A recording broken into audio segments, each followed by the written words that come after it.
Hi guys! Magandang araw sa inyong lahat.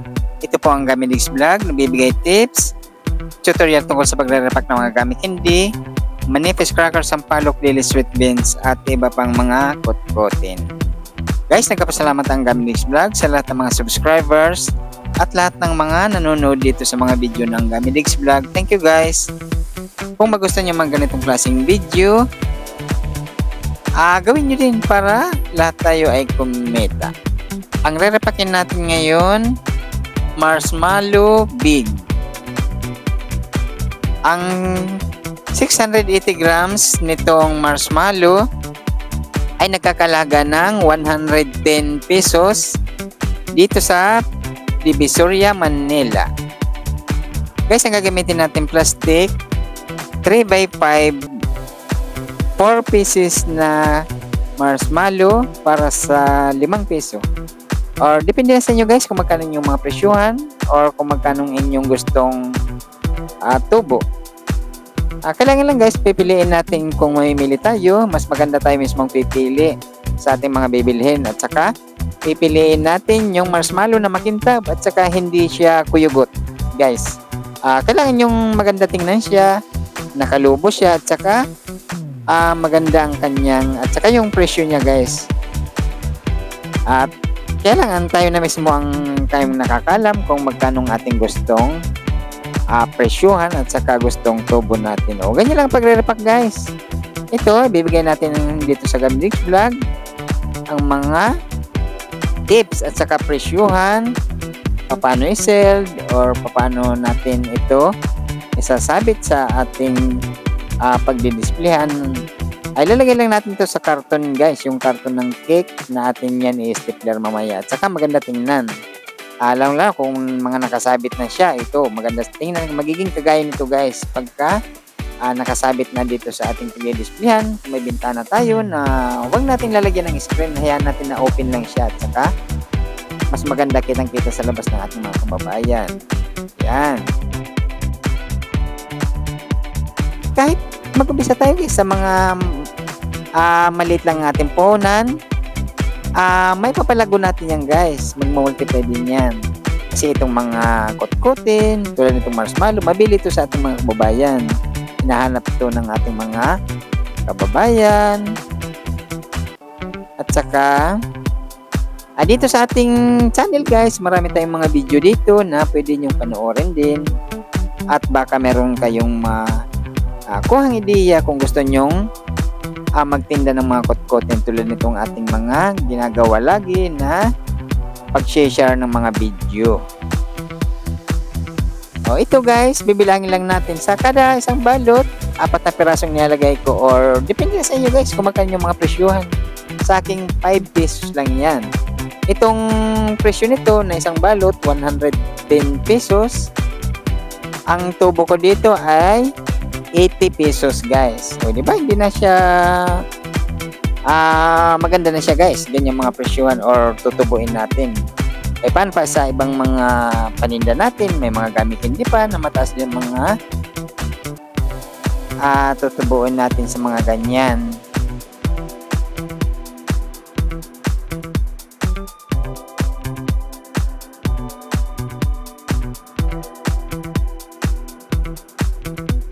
Diba guys, napaka-simple lang gawin ang mga ganito. Basta't may puhunan tayo. O mag-umpisa na muna tayo ng pa sa isang balot or pa sa isang kilo muna ang ating uumpisahan para masusubok natin kung alin magiging mabilis sa ating mga lugar o ating mga pisto. O ito guys, bago naman natin yan isil, kailangan bibilangin nyo muna kung magkano inyong mga puhunan at saka kung magkano gusto nyong tubo or nasa inyo na yan kasi kayo naman nakakalam sa mga magiging puhunan ninyo. Pero para sa akin guys, tayo mismong pupunta sa mga pamilihan para makakapili tayo ng mga magagandang klase or anumang mga bibilhin natin na pwede natin pagkakitaan. Itong mga kutkutin, mas mabili ito ngayon sa mga kababayan natin kasi ito guys, mabibili natin or may bibinta natin ng mas mababang mga presyuhan lang. O ito, kagaya nitong sa akin ay 5 piso. Ito guys, ang pagsasabitan natin ito, karton lang ng cake. Yung mga cake na binibili natin pag may mga birthday tayo. Yan, ang karton na yan, gugupit na lang natin ng mga mahabang klase guys. So, bibilhin din natin yan ng mga karton na yan sa ating mga kababayan or kapitbahay. Pwede natin yung malalaking box, bilhin natin ng 25 pesos, 20, or mas maganda na pagkinabangan na natin kaysa itatapon lang, o di ba? O guys, di ba napakaganda itong ating mga pagre-repack nitong ating mga kot-kotin. Yan o, simpleng pagre-repack lang to guys. At pwede na natin tong pagkakitaan. Yan o, ganyan lang. O, hindi siya mahirap gawin kasi nasa bahay lang tayo. O di na tayo mamamasahe sa araw-araw nating pagtatrabaho. Dito, kung kikita na naman tayo dito sa mga pagtitinda ng mga kot-kotin. Yan, napakagandang ano yun. Hanap buhay or pagkakakitaan. Kahit extra income nyo, kung may mga trabaho kayo o gusto nyo pang kumita ng mga dagdag income, pwede nyo gawin itong mga kot-kotin. Maraming nire-repack tayong mga video dito sa ating channel guys, at pwede nyo panoorin. At saka i-subscribe nyo rin itong ating channel, at saka wala naman yung bayad. Pindutin nyo lang yung subscribe. Ayos na yan, malaking tulong sa ating channel guys. Guys, kung magtitinda kayo ng mga ganitong mga kot-kotin, mas maganda yung gagamit kayo ng sealer pang seld para mas mabilisan kasi ito i-seld guys kung mayroon tayong mga sealer na ginagamit. Kagaya nitong ating pagre-repack guys, ito yan ganyan lang ang ating ginagamit ang sealer para mabilis natin itong maisasara. Pupunta tayo sa mga palengke kung saan malapit sa ating mga lugar. Hanapin natin yung mga pwesto ng mga kot-kotin. Doon na lahat yan, mga crackers o iba-ibang klase mga kot-kotin, mga manig, mga sampalok. Andun na lahat guys ang ating mga pwedeng pangangailangan. Yan ang ating magsasabitan guys, karton lang yan ng cake na yan bibili lang natin yan ng 20 pesos yung malalaking box. At pwede natin yan gupitin, gawin nating displayan ng mga gamit candy or mga iba-ibang klase mga kot-kotin. Yan Ang pag-stapler naman natin to magkabilang gilid para mas marami tayong may lagay. Ito nilalagyan lang natin yan ng alambre guys sa dulo para sabitan natin pagka nag-display tayo.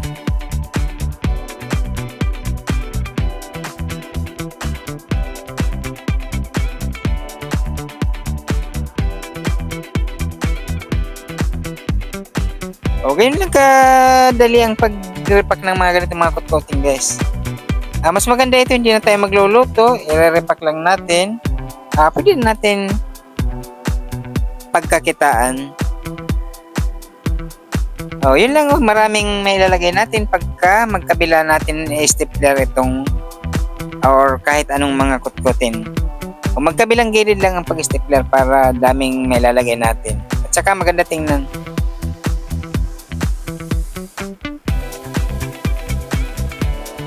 Ganun lang kasimple pagka tapos ng pagre-repack. Di ba maganda na tingnan? Yun lang. Guys, nagpapasalamat ang Gamilix Vlog sa lahat ng mga nagsusubscribe or subscribers dito sa ating channel. Thank you guys. Kung magustuhan nyo magganitong klaseng video, please subscribe at gawin nyo rin para lahat tayo ay kumita. Thank you guys. Bye.